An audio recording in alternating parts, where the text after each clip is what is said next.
嗨，大家好，我们修这个房子不是整体往这边挪了1米吗？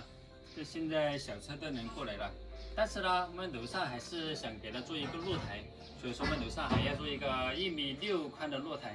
没有，那边打过来的话，可能打在这个位置，下面可以过车，上面的话可以坐在露台上看外面的风景。所以说我们在农村啊，一定要把这些空间合理的利用。这样的话，不只是在房间里面能看到风景，推开窗的话，站在露台上依然能看到风景，还能种种花花草草。所以说，这里要给它搭架，跟前面一样，给它支钢管出来，然后把这个露台给挑出来。挑出来的话，以后这个房间就跟我们主卧室一样，也有属于自己的独立空间。所以说，这也是很惬意的一件事情。现在是我们把这边加固完以后，就开始做这个位置。现在我们要把这里收拾出来，要开始搭这里的外架了。因为我们上面要悬挑1.6米，这上面有一个露台，2个房间里面都有属于它自己的独立露台。这些都用不上，我们先放在边上。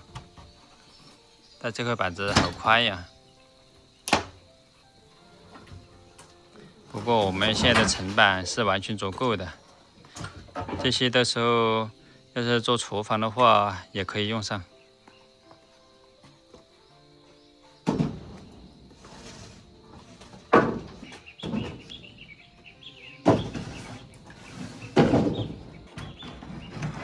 还好我们桌距这里有一块空地，不然这些东西都不知道往哪里堆。虽然这个空间不大，但是也是给我们减少了很多的麻烦。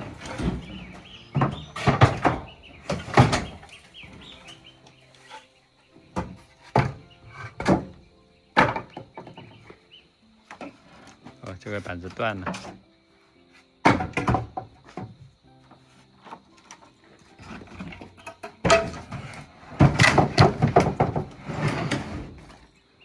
看这个位置很宽的，到时候我们开小车都可以开到这个位置来了。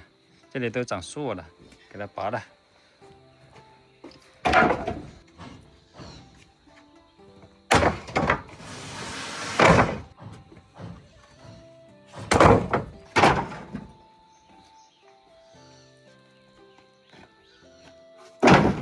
我们到时候把这里的墙敲了以后，那些村民过路也方便。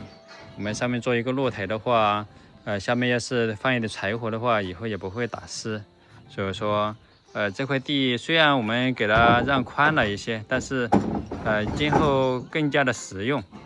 房间里面的空间少一些无所谓，但是我们可以让以后拉材料更加便捷。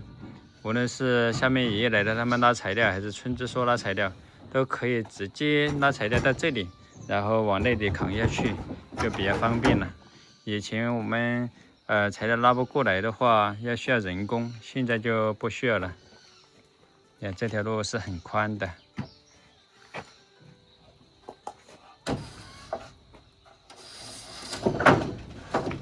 这个桌具，别看它现在像要倒塌的样子，其实它很结实的，它是一种特殊的木料。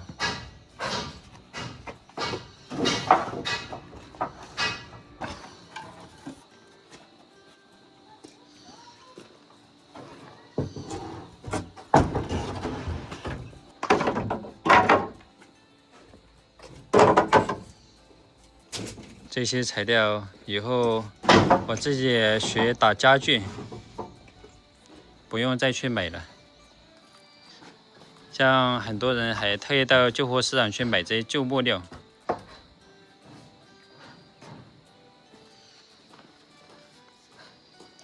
小秦总是说我舍不得扔这样，舍不得扔那样，因为我都是有计划的。你别看这个黑不溜秋的，这料子全是好的那种。是啊，白香，我们这边叫它白香。这个比你买新的材料好多了，新的材料对这种不会变形的，已经经过这么多年了，已经被熏烤过了，它不会长虫。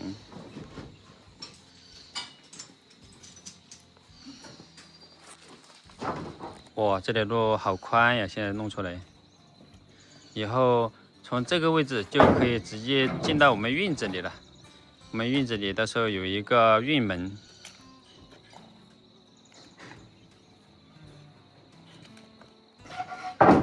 猪圈的位置，等我们房子修好了，一定要给它好好利用起来。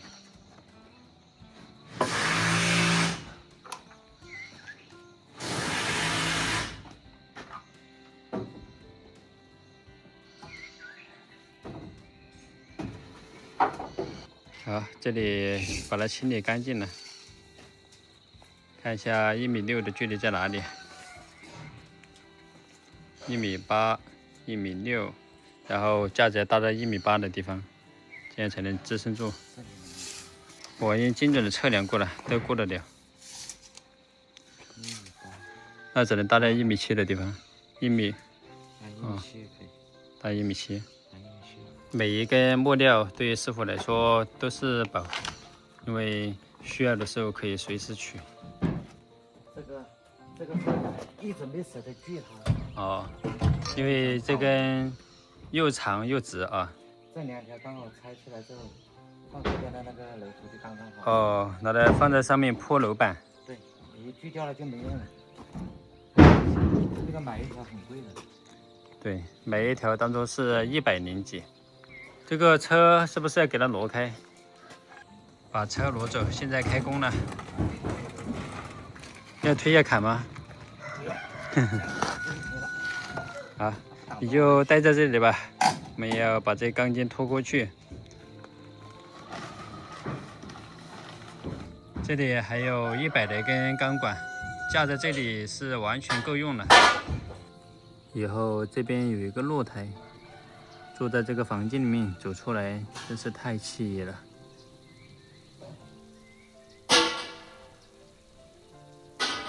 现在还剩这么多钢管，架在这里应该刚刚好。